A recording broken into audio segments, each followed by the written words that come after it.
Why do we insist on using only virgin materials? Hi everyone, I'm Penny.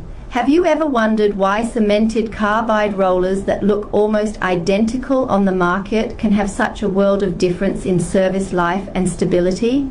The secret lies in the microscopic details of material selection. What we refer to as virgin materials are new materials smelted directly from ore.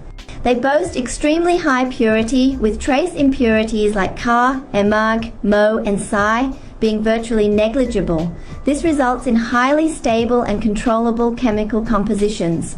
Most importantly, they feature regular crystal morphology and a very uniform, controlled grain size distribution. In contrast, recycled materials are recovered from scrap cemented carbide. These inevitably contain trace impurities originating from the base alloy or the recycling process.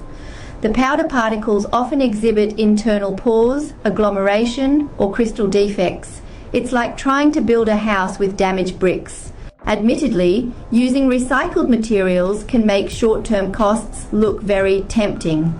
However, the hidden risks include a potential decline in product performance, especially toughness, and, more critically, the headache of inconsistent batch quality. At Relink, we have made a zero-compromise choice. We insist on using 100% virgin tungsten carbide raw materials. We do this because we know that this isn't just about choosing a material, it's about providing you with lasting value. This persistence is the cornerstone of our commitment to seeking long-term, trusted partnerships. At Relink, we use the purest intentions to provide the most reliable products.